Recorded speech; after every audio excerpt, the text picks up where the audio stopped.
Así inicia Es Noticia, noticia en profundidad. Qué placer acompañarles. Soy Tatiana Pérez y les saludo desde nuestra sede central en Caracas, en Venezuela. A partir de este momento, en la próxima hora, tenemos 3 temas que son noticia. Aquí están titulares. En noticia, Uruguay, más de 30 organizaciones sociales marchan esta noche contra el proyecto de ley que pretende otorgar casa por cárcel a reconocidos genocidas de la dictadura militar. ¿Quién está detrás de esta iniciativa? Vamos a verlo. En Noticia Colombia, contra las masacres, asesinatos selectivos, desplazamiento forzado.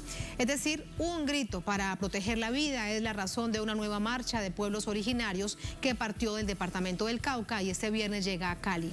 En este 2021, en ese territorio colombiano han sido asesinados 87 indígenas. Presentamos esta radiografía.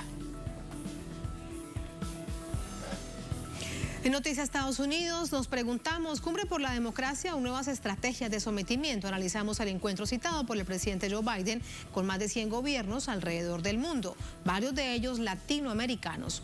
Es noticia que así comienza. Bienvenidos, bienvenidas.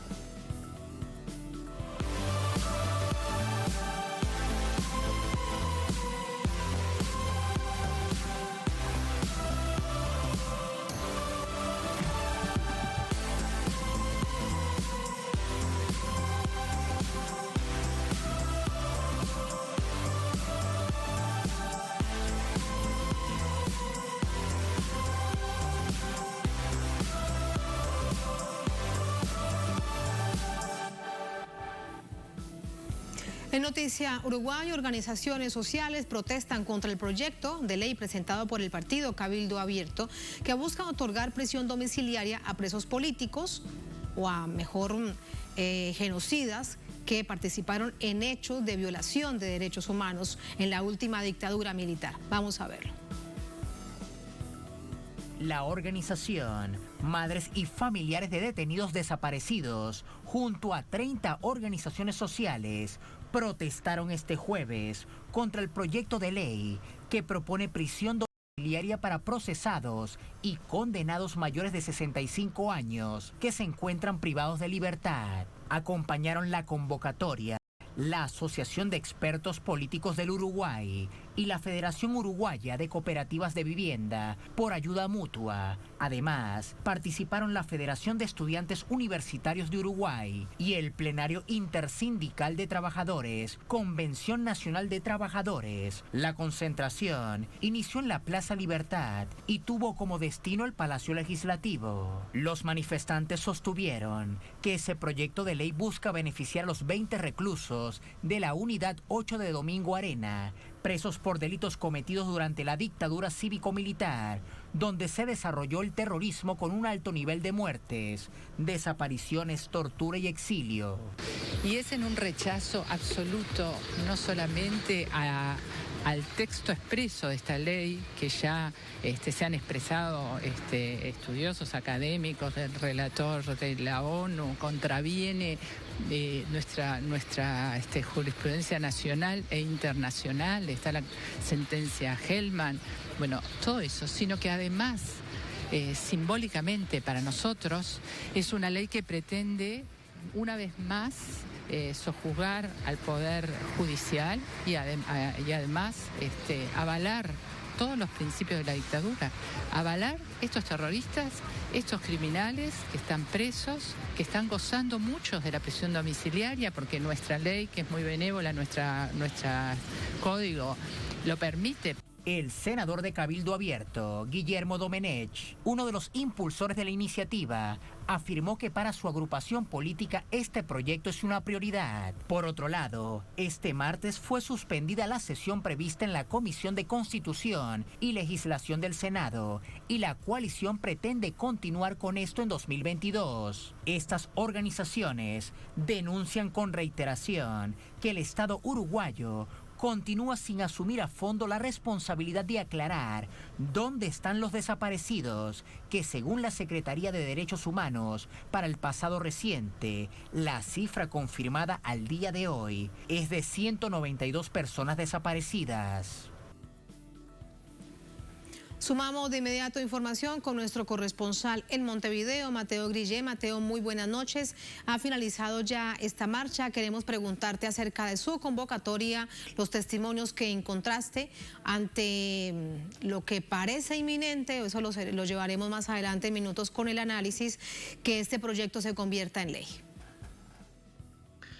Buenas noches, Tatiana. Sí, efectivamente fueron miles las personas que participaron en la jornada de hoy de esta movilización que nuevamente pone en el tapete la posición que tiene la mayoría de las organizaciones sociales del Uruguay, y yo me atrevo a decir que muy buena parte de la sociedad, respecto a cómo se debe encarar este tema de la verdad y la justicia,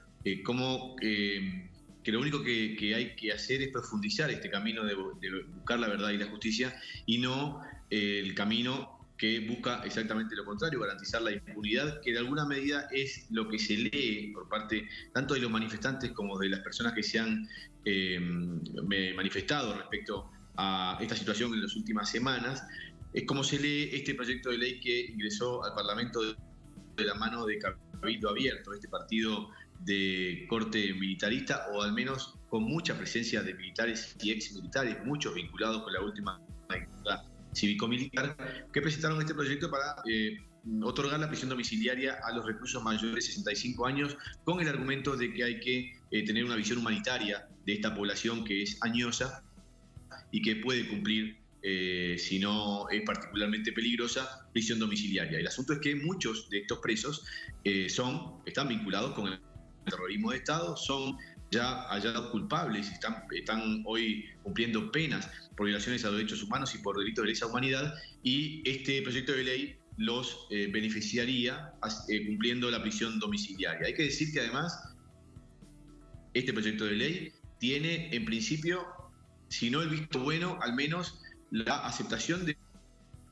en todos sus términos por parte del presidente de la República, Luis Lacalle Pou, pero el de ayer, en las últimas horas en realidad, fue producto de un acuerdo entre el Partido Colorado y el Partido Nacional, que son los partidos históricos de este país, ambos hoy en la derecha política y gobernando el Uruguay, resolvieron pasar la discusión de este tema, que es muy sensible para la sociedad uruguaya, para abril del año próximo, que es justo después del referéndum que tendrá lugar en el Uruguay, después de que la Corte Electoral confirmara alcanzar que que las organizaciones sociales alcanzaron las firmas para impulsar este referéndum que derogue parte de la ley de urgente consideración, que es la ley madre del gobierno uruguayo.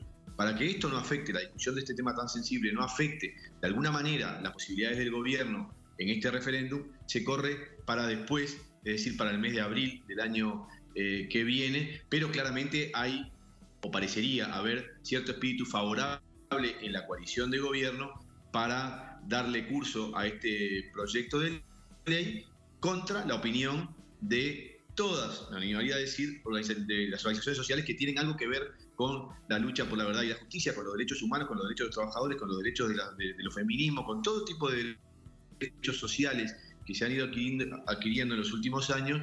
Me animaría a decir que todos los que lo defienden hoy están enfrentados a este proyecto de ley que fue presentado, que ahora va a ser postergado, pero que lo que garantizaría sería la prisión domiciliaria para aquellos presos que cometieron delitos de lesa humanidad. Sí, Mateo, cuando te escucho que nos hablas de las organizaciones sociales que han salido tan unidas por un hecho que en tal sentido las identifica en sí mismas, uno se pregunta qué o cuánta representatividad hay del pueblo uruguayo en ellas.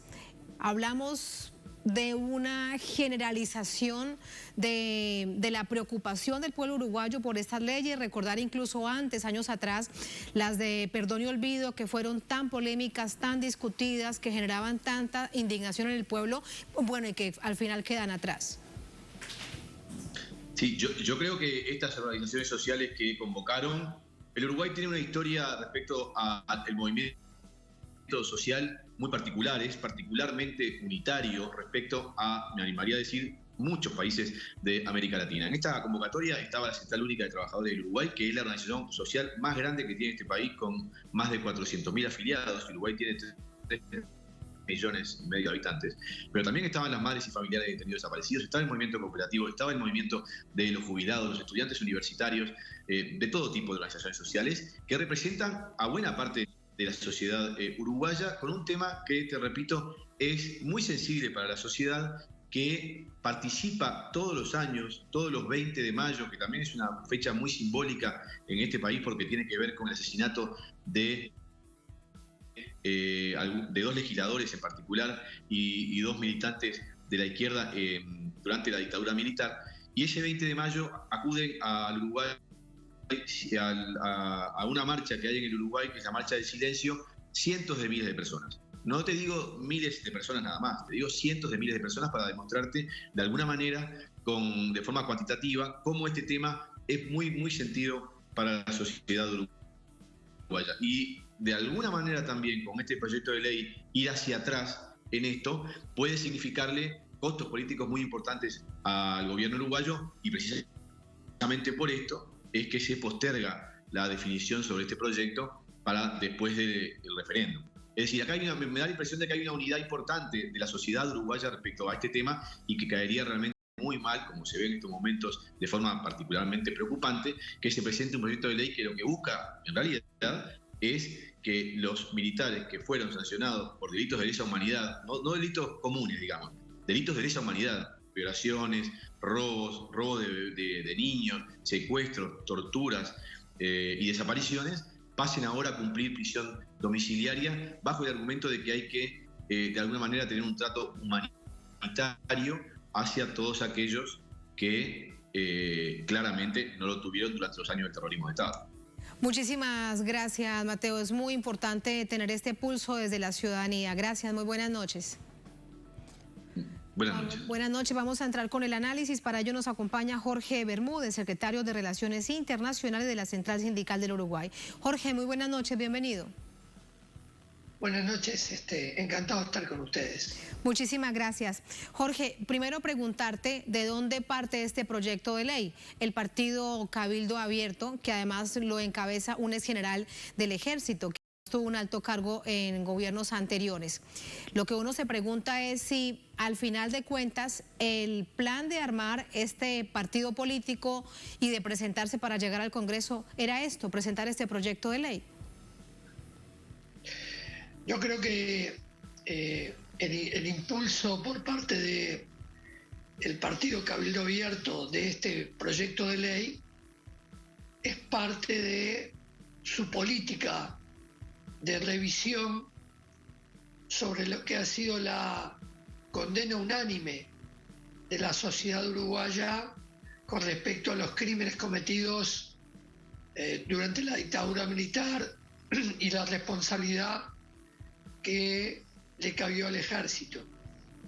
Creemos además que Cabildo Abierto se propone como una alternativa por derecha a un gobierno que ya de por sí es de derecha, una coalición de partidos políticos que asumió el 1 de marzo del 2020 y que pandemia mediante ha llevado adelante una política de ajuste social en contra de los intereses de las grandes mayorías populares.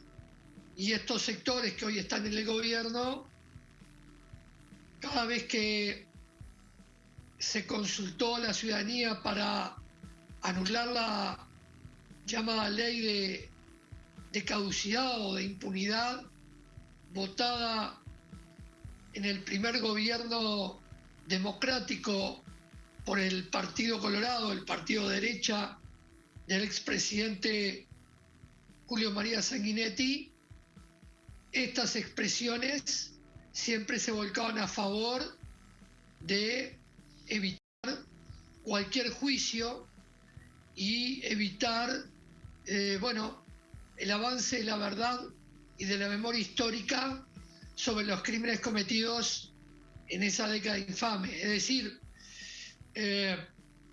hoy hay un cálculo político que hace el gobierno actual, que va a encarar en marzo el plebiscito para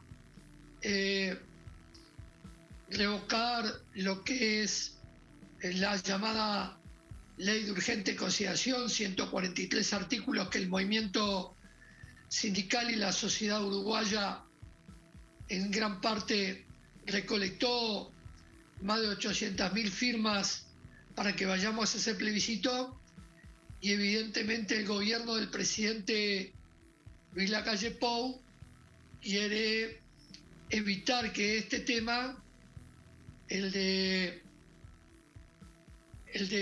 cuestionar y el de debatir y el de criticar proyectos de ley que le den la libertad a los genocidas que hoy están presos, se mezcle con justamente ese referéndum para la anulación de la derogación de los 135 artículos de la llamada Ley de Urgente Consideración, que es parte, como decíamos, de esta política de ajuste social contrario a los intereses de las grandes mayorías populares, que ha sembrado miseria, pobreza y desocupación en el pueblo uruguayo.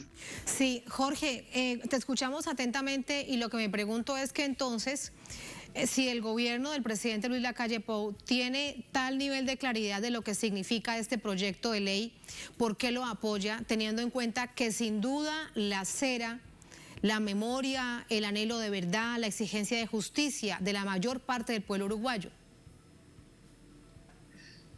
Bueno, nosotros creemos que es parte también de un proyecto internacional. Es la visión del imperio, es el intentar borrar la memoria histórica de nuestros pueblos, de Chile, de Argentina, de Brasil, de todos los pueblos de América Latina que sufrimos. Es como lo que se propone la oposición pagada por Estados Unidos en Venezuela, ¿no? Es intentar, por ejemplo, olvidar el Caracazo del 89. Bueno, esto es parte de eso, esto es parte de decir que aquí hubo una pugna de dos bandos y que hubo una guerra en la cual unos ganaron, otros perdieron, y que por lo tanto con la victoria de unos y la derrota de otros se terminó el problema. Aquí hubo mucho más que dos bandos en pugna, aquí hubo un pueblo entero que no tomó las armas, que defendió la democracia hasta sus últimas consecuencias, que pagó la defensa de la democracia con la vida de dirigentes sindicales, de militantes sociales, con torturados, con exiliados, con desaparecidos, y por lo tanto hoy, en el año 2021, nuestro reclamo está tan vigente como en el año 1985 cuando reconquistamos la democracia. Pero insisto, esto es una operación internacional, esto no es solamente la aventura electoralista de un grupo político en Uruguay. Es parte de un proceso continental y, bueno, lo que nosotros tenemos que tener en claro y dejar en claro al pueblo uruguayo es enmascarar esta operación política, y es que la lucha por los derechos humanos, la lucha por la verdad y la justicia está unida. Luchar, Jorge, para que el proyecto no se convierta, luchar, te digo, para que el proyecto de ley no se convierta en eso, en una ley. ¿Qué hacer entonces desde esa perspectiva, teniendo en cuenta que los legisladores, como bien sabemos, están electos por el pueblo y deberían responder a los intereses del pueblo? Sin duda, la mayoría parlamentaria la tiene la coalición neoliberal que asumió en Uruguay el pasado 1 de marzo del año 2020. Ellos tienen los votos. Por lo tanto, si se pusieran de acuerdo para votarlo, lo votarían. Ahora, yo quiero recordar que eso también pasó en 1986. Tenían los votos, el presidente era Sanguinetti, Lacalle el padre del actual presidente, luego fue en 1990 presidente de la República, y también apoyó la operación de impunidad y el cerco de silencio que se tendió sobre los reclamos de verdad y justicia. Por lo tanto, que ellos tienen los votos, no hay ninguna duda. Ahora, es claro que la capacidad de movilización del uruguayo, de las organizaciones sociales, son las que van a tener el protagonismo en las calles, justamente para dejar en claro que quienes votan lo que están votando, bueno, lo que están haciendo es justamente permitir la libertad de los genocidas. Y eso creemos que en un pueblo como el uruguayo, muy defensor de la democracia y la libertad y la Constitución, le va a generar a la propia fuerza hoy mayoritaria en el gobierno, esa coalición neoliberal, ruidos y golpes políticos a los cuales van a tener que responder. Y eso en el marco también de lo que le decía, el referéndum contra los 135 artículos de la ley de urgente consideración, y con lo que es todo un proceso en el cual la pandemia ha dejado 100.000 nuevos pobres, 135.000 uruguayos comiéndose en ollas populares. Es decir, no hay una política del gobierno que favorezca los intereses del pueblo. Así que creemos que hay que unir todas estas luchas en un mismo camino para que en el 2024 se pueda desalojar del gobierno mediante las elecciones nacionales a estos sectores neoliberales. Y por lo tanto está claro que lo unimos al proceso argentino, a la posibilidad de la vuelta a Lula en el 2022 en Brasil, a la lucha de Venezuela, de Nicaragua, de Cuba, de Bolivia, es decir, a ese proceso de unificación de las luchas latinoamericanas y a los proyectos de integración regional que además en Uruguay tienen al gobierno de Lacalle Pou como abanderado para romper el Mercosur e ir a un tratado de libre comercio con China en forma independiente. Eso también es un motivo de defensa para el movimiento sindical uruguayo, es decir, un avance, el proceso de integración latinoamericana. Un proceso de integración latinoamericano que está de nuevo tomando forma después de haber quedado tan golpeado. Muchísimas gracias por tu análisis, Jorge. Buenas noches. El agradecido soy yo. Que pasen ustedes muy bien. Y bueno, estamos a las órdenes. Muchas gracias siempre. Así nos vamos a la primera pausa en esta emisión de Es Noticia. Al volver en Noticia Colombia, contra las masacres, asesinatos selectivos, desplazamientos forzados.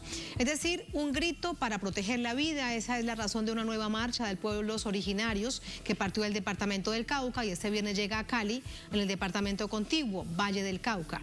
Una cifra para recordar. En este 2021, en ese territorio, en el departamento del Cauca, han sido asesinados 87 indígenas. Presentamos y analizamos esta radiografía.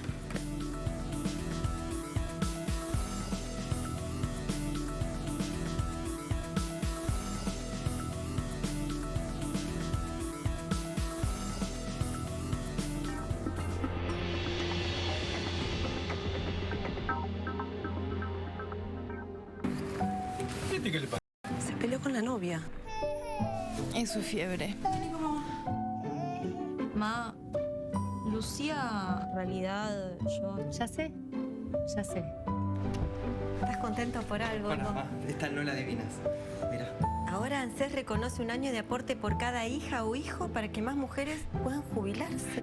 Para las madres que saben todo, una noticia que no se esperaban. Reconocemos un año de aportes por hija o hijo. No es un regalo, es un derecho. Entérate más en anses.gov.ar.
En Noticia Colombia, contra las masacres, asesinato selectivo, reclutamiento de menores, desplazamiento forzado.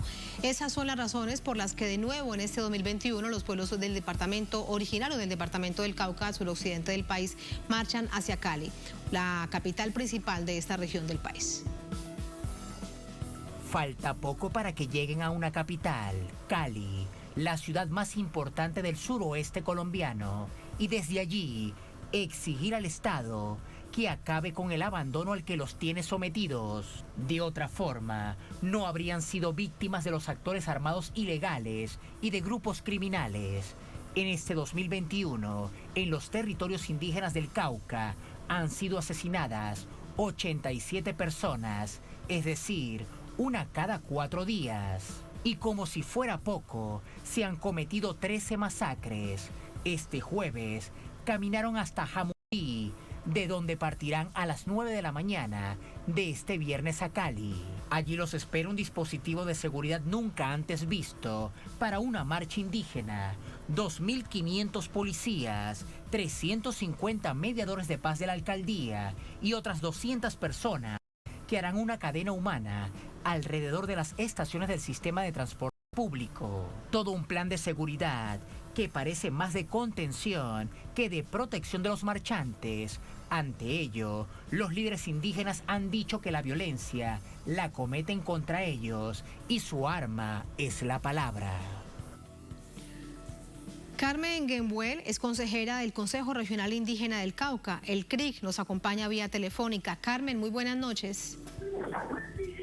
Muy buenas noches, extender un saludo de armonía y resistencia a este medio de comunicación y a todo aquel que en este momento está conectado a este espacio. Muchas gracias, Carmen. ¿Usted está participando de la minga indígena? Sí, señor, estamos aquí en el municipio de Jamundí, departamento del Valle del Cauca. Sí, ¿cómo fue este primer recorrido desde el Cauca hasta el Valle del Cauca, hasta el municipio de Jamundí? Tenemos entendido que los esperaba en un estadio para albergarlos y luego mañana continuar su recorrido a Cali.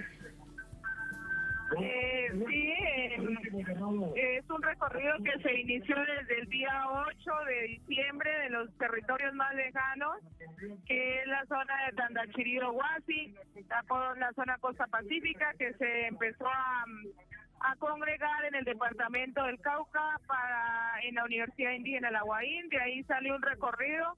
Desde las 11 de la mañana hicimos un ejercicio de recorrido con las diferentes zonas, territorios indígenas, con un ejercicio de acompañamiento de más de 15 chivas de cada uno de los espacios territoriales, con una presencia de más de 3.000 personas en este momento, de comunidades indígenas y diferentes sectores sociales como campesinos y afros, que también están haciendo acompañamiento a este ejercicio de minga que le hemos determinado un ejercicio para llegar al departamento del Valle del Cauca, puntualmente a la ciudad de Cali el día de mañana 10. El recorrido ha sido pacífico, hemos estado articulando con los diferentes entes y con los diferentes sectores de derechos humanos. Recordarle, decía Carmen, a nuestra audiencia que Chiva son los buses que transitan zonas rurales en distintas partes de Colombia y son muy utilizadas por ustedes en las comunidades indígenas cuando salen de sus territorios y van a otros lugares, se trasladan hasta otros lugares. Son unos buses muy pintorescos. Es el paréntesis para contarle a nuestra audiencia a qué nos referimos con Chiva. Ahora, Carmen, ¿por qué escogen Cali de nuevo? ¿Por qué, por ejemplo, no se van hasta Bogotá? ¿Qué significa Cali en esta necesidad de nuevo de contar la tragedia que están viviendo en el departamento del Cauca? Bueno, las chivas para nosotros son un medio de transporte, buses, escaleras con la capacidad de traer más de 70 o 80. A eso nosotros le determinamos chivas. Como medio de transporte. ¿Qué significa Cali para nosotros? Pues es un departamento, hermano, donde anteriormente pues acogía muy calurosamente a los territorios indígenas y pues frente a los últimos acontecimientos que ha tenido nuestro país colombiano, que hace referencia a todo el tema de movimiento social, pues obviamente se vio reflejada una situación no muy grata para nuestras comunidades y pues frente a eso también señalamientos y estigmatización. Hoy le queremos decir a ese departamento, primero, que es un hermano nuestro frente a todo el ejercicio de caminar. Por ahí hemos estado, hemos pasado, nos han acogido, hay comunidades indígenas que han salido de sus territorios ahí, están asentados. En ese ejercicio nosotros hemos caminado hacia el departamento del Valle, puntualmente hacia Cali, porque es uno de los departamentos con más acogida y sobre todo que es un departamento hermano, que hoy pues estamos diciéndole que estamos caminando en ejercicio de poder visibilizar que somos actores de paz. Sí, Carmen, en todo caso los esperan, según la Policía Metropolitana de Cali, digo con claridad, 2.500 agentes de la policía. ¿No les parece como una exageración? Bueno, sabemos que vienen de un ejercicio, digamos, de un antecedente no muy grato para nuestras comunidades y también por antecedente de movilización social que no fue muy grato para el país, porque hubieron varios sectores sociales que se movilizaron frente a la inequidad que hay. Claro que es una exageración para nosotros, porque venimos de un territorio en conflicto, donde estamos cansados de el conflicto y que nos reciban pues con más de 500, más de 1.500 o 500 militares o fuerzas, digamos, armadas. Pues es una exageración, pero hemos dicho, nosotros somos actores de paz y vamos a demostrar que podemos caminar con el objetivo que es visibilizar el recrudecimiento de la violencia en nuestras comunidades, tanto indígenas, campesinas y afros, y que frente a eso no nos vamos tampoco a dejar por esa militarización que obviamente es exagerada hacia nosotros que somos actores de paz. Actores de paz en un territorio en conflicto. Recordábamos también a nuestra audiencia en el informe que nos precedía, Carmen, que en este 2021 han sido asesinados 87 miembros de comunidades indígenas en el departamento del Cauca. ¿Qué está pasando en los territorios? ¿Quién los está matando? ¿Por qué los desplazan? ¿Qué es lo que sucede? 88 compañeros asesinados, en su mayoría jóvenes. Pues, ¿qué es lo que está pasando en nuestros territorios? Nosotros hemos sido muy enfáticos en decir que nosotros, dentro de nuestro marco, de nuestro derecho y nuestra autonomía, le pedimos a los actores que no nos involucren en la guerra. Frente a eso se hizo un ejercicio de un proceso de paz que se firmó con muchas expectativas, pero que a la luz de hoy, 9 de diciembre, no ha sido posible que se implementen esos procesos de paz en nuestros territorios. Sí, pero para profundizar más en este punto, Carmen, ¿los desplazan para quedarse con el territorio? Porque los grupos armados ilegales, grupos narcotraficantes, bandas criminales en este nuevo enmarañamiento de actores, algunos de vieja data, otros nuevos en el marco del conflicto armado que lamentablemente no termina, los están despojando para sembrar hoja de coca, por ejemplo, para producir cocaína?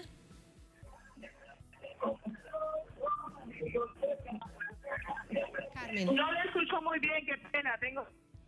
Sí, le pregunto para profundizar en ese punto y tratar de entender a qué se deben los asesinatos, si todos estos grupos armados ilegales que tienen ahora nuevas presencias, además la denuncia que se hace también con actores narcotraficantes mexicanos, por ejemplo, lo que están haciendo es quererse apoderar de los territorios indígenas.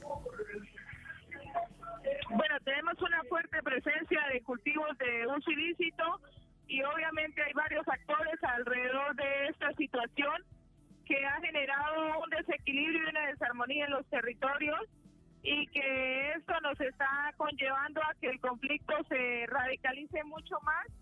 En este momento tenemos jóvenes que están siendo reclutados. ¿Y reclutados qué significa? Pues que están haciendo parte de esos grupos al margen de la ley, ya sea por incidencia o por obligación. Eso hace extender mucho más la situación de alerta que tenemos, puesto que vemos amenazada nuestra autonomía y nuestro equilibrio en los territorios. Esa es lamentablemente la situación de fondo. Ustedes se oponen a los cultivos de uso ilícito y estas organizaciones criminales, entonces ante la oposición nos están matando.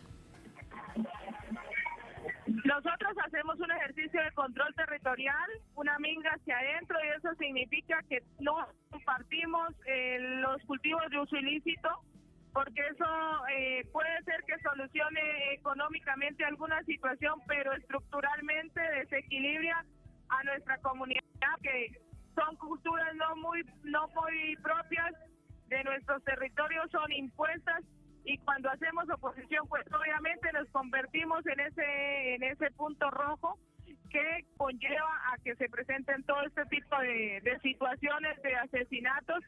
Pero no somos ajenos también a la estigmatización que hemos sufrido por reclamar nuestros derechos, por levantarnos frente a las políticas del gobierno que no son equitativas, y también pues frente a esa estigmatización hoy nos vemos señalados y estigmatizados y amenazados en nuestra integridad, y a eso hacemos referencia, que tenemos una situación de violencia en nuestros territorios con esos grupos armados al margen de la ley. Y tenemos una estigmatización de algunos sectores llamados de bien que no son muy bien vistos en nuestro proceso, y por tal motivo nos llevan a tener los señalamientos que nos colocan en riesgo, y que muchos de nuestros compañeros pues hoy ya están ausentes de ese espacio frente a esa situación. Es un escenario muy complejo, es la violencia y es además el abandono estatal. Carmen, gracias por ayudarnos a comprenderlo. Buenas noches. Muchas gracias a ustedes. Pues tenemos un problema de comunicación. Pero la escuchamos por lo menos vía telefónica con toda claridad. Gracias, muy buenas noches. Okay. Muchas gracias. Gracias a Dios. Así nos vamos a la última pausa en esta emisión de Es Noticia. Al volver en Noticia Estados Unidos, Cumbre por la Democracia, nuevas estrategias de sometimiento. Analizamos el encuentro citado por el presidente Joe Biden a más de 100 gobiernos alrededor del mundo, con varios latinoamericanos. Un encuentro de 2 días que ya comenzó. Lo veremos al volver en Es Noticia.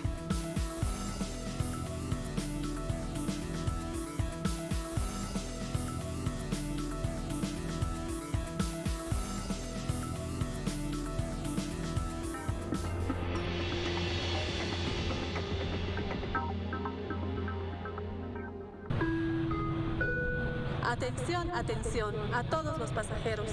Las operaciones y el funcionamiento de los vuelos en el aeropuerto son normales. ¿Ha logrado comprar su boleto de manera normal? Sí, normal, el trámite normal. La normalidad en este aeropuerto está garantizado y los usuarios pueden acudir a nuestras oficinas en caso de que vean que sus derechos sean vulnerados al libre tránsito. Estamos saliendo adelante.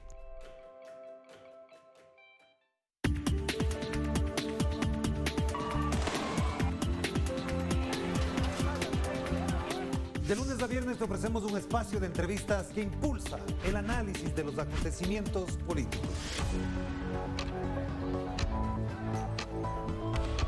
Sigue de cerca cada suceso del panorama latinoamericano a través de Enclave Política.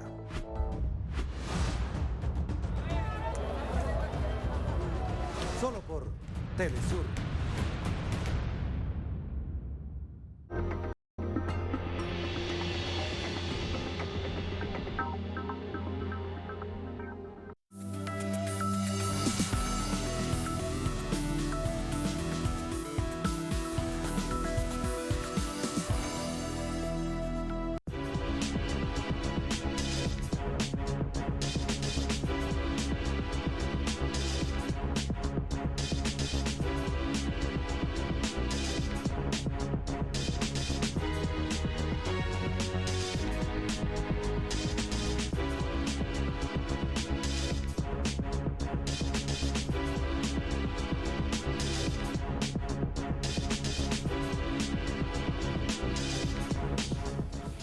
En noticia de Estados Unidos, la Casa Blanca dio inicio a la Cumbre por la Democracia convocada por el presidente Joe Biden.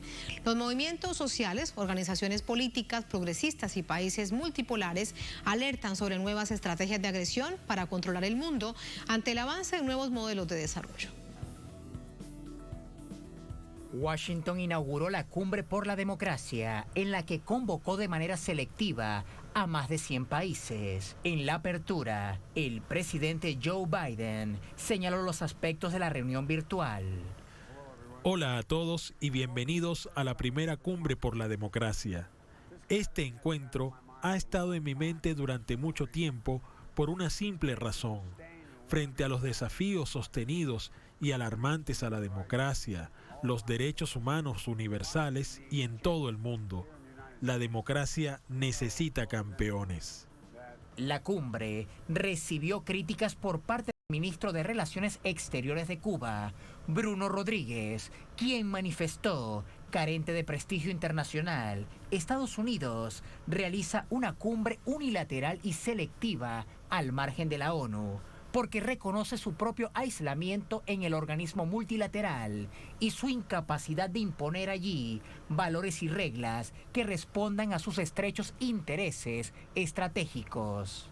Por su parte, el canciller venezolano Félix Plasencia, en el marco del Congreso Mundial de los Pueblos por la Paz, expresó el parecer de Venezuela respecto a la cumbre de la Casa Blanca. Que una vez más demuestra su prepotencia al decidir que en un mundo de realidades y pensamientos tan diversos puede convertirse en el único Estado juez que puede determinar qué es y qué no es una democracia. En este contexto, naciones como Rusia y China rechazaron el uso político que tiene la llamada Cumbre por la Democracia, en la cual se excluyó a numerosos países, incluidos aliados históricos de Washington, e incluyó a Taiwán, un territorio que es parte de la soberanía de Beijing. Cuestionaron que Washington no tiene el alcance moral para erigirse como líder de la democracia, cuando en ese país se han registrado flagrantes violaciones a los máximos principios de ese concepto. Allí está la alerta, lo analizamos con Lisbeth Meléndez, activista de derechos humanos, analista política, nos acompaña desde Washington. Lisbeth, bienvenida, muy buenas noches. Gracias por tenerme. Muchísimas gracias.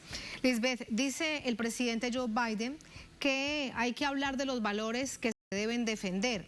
Justicia, la ley, libertad de expresión, libertad de reunión, libertad de prensa, libertad de religión y derechos humanos. Ese es el plato fuerte de los 2 días, de las 48 horas de esta reunión. ¿Cuál es su opinión? Bueno, de que son base de una democracia, absolutamente. De que están codificados en la Constitución estadounidense, no hay duda alguna. De que eso se lleve en efecto en este país y que se esté viviendo por esos principios, eso está en duda. Nosotros nos encontramos en un momento de cambio político radical en los Estados Unidos. El hecho de que el presidente Biden reconoce durante su discurso hoy que ninguna democracia es perfecta, que ninguna democracia es final, que por cada ganancia, por cada barrera, por cada resultado o determinación, el trabajo continúa pasando, no excluye a los Estados Unidos de continuar observando, experimentando y dando la libertad a otros países y a otras regencias políticas de cómo estos mismos países crean una democracia que se lleve a cabo y se lleve a forma dada las decisiones de los ciudadanos que viven bajo tal sistema. Y esa definición no es para el presidente Biden ni es para cualquier otro ciudadano de los Estados Unidos, sino para los ciudadanos de Venezuela, de China, de Nicaragua, de Argentina, de Cuba, cualquier otro sitio donde se declare democracia. Esa democracia está definida por esas personas, no por todos esos llamados, y que se debe adherir a los principios de derechos humanos que no solamente existen en organizaciones multilaterales como sean las Naciones Unidas o cualquier otra formación estratégica en cambio a la representación de ciudadanos estatales. Lo que no deja de llamar la atención es que de nuevo se utiliza el concepto y el valor de democracia convocado por Estados Unidos para de nuevo hablar de la democracia, pero de la democracia norteamericana, a la manera como la conocen ellos. Porque fíjate, por ejemplo, invita al presidente de Narnia, al presidente fantasma de Venezuela, Juan Guaidó, para que dé el discurso.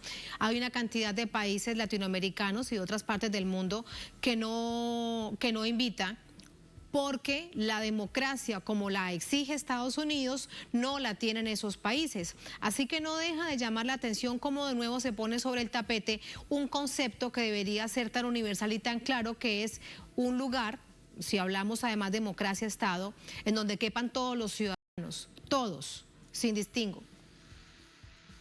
Bueno, otra vez, como te digo, estamos en un momento aquí en los Estados Unidos de lucha política, de cambios radicales. El péndulo se encuentra moviéndose de un extremo al otro. Este país no tiene ningún derecho de llamarse una democracia. Nosotros en este país nunca esto ha sido una democracia, esto ha sido un sistema parlamentario complicado, escondido, con unas tendencias tanto neoliberalistas como conservadoras, cuales nos deja entonces con, ¿cómo decirte?, con guiones y pues con puntos ciegos sobre lo que significa. Nosotros no tenemos el derecho de socavar las decisiones que países han hecho sobre sus propias gobernaciones. La invitación al presidente fantasma, al presidente no elegido de Venezuela, es un atentado por los sistemas capitalistas de continuar tratando el sexo a las riquezas de Venezuela, de manera cual el presidente Maduro ha acabado y ha puesto en cambio. Y eso es quizás la agenda escondida, de la cual no se ha hablado mucho en esto, que tiene que ver no con la llamada democracia, sino con el manejo y las riendas del capitalismo que los Estados Unidos continúa tratando de manejar a través del mundo. Y eso define entonces con quién, cuándo y cómo los Estados Unidos tienen relaciones con otros países. Son otros intereses, que es lo que realmente está de fondo. Nos preguntamos además si todo esto es para arrinconar definitivamente a China o para tratar de hacerlo, teniendo en cuenta que China ya es la primera potencia del mundo cuando hablamos en términos económicos. Si lo que están haciendo es tratar de arrinconar con nuevas estrategias a China. Vamos a ser claros, en estos momentos económicamente los Estados Unidos depende del bienestar fiscal de China. Ellos pueden tratar de debilitar la presencia de lo que existe, la potencia mundial que es en estos momentos China, mucho más allá que los Estados Unidos. La falacia de que los Estados Unidos es esta gran potencia fiscal económica cae al piso, se derrumba, se desborona, cuando sabemos que esa salud, y pongo eso entre comillas, fiscal de los Estados Unidos depende en la fortaleza de la economía china. Por ejemplo, muchos comerciantes y empacadores de comidas aquí en los Estados Unidos dependen del acero que se manufactura en China. Dada la pandemia en estos momentos, esos manufactureros no están trabajando, no están produciendo latas, no están produciendo envases, lo que ha otra vez debilitado la conexión. Y China ha hecho la decisión de que ellos iban a no solamente producir su propio acero, pero comprar cantidades globales de acero, cuales iban a utilizar para su propio bienestar y el bienestar de su economía. Eso le ha dado una bofetada a la economía estadounidense, algo que el presidente Biden y otros neoliberales aquí en los Estados Unidos y capitalistas máximos, oligarcas, están tratando de esconder de la conciencia estadounidense. Lo que hay detrás de esa llamada cumbre por la democracia, en algo que tiene razón el presidente Biden, es cuando dice que la democracia necesita defensores, pero entonces necesitaría defensores de Estados Unidos. Gracias, Lisbeth, muy buenas noches. Eso es mucha verdad. Gracias a ti por tenerme esta noche. Muy buenas noches. Gracias a ustedes por habernos acompañado. Un placer como siempre. Será hasta mañana.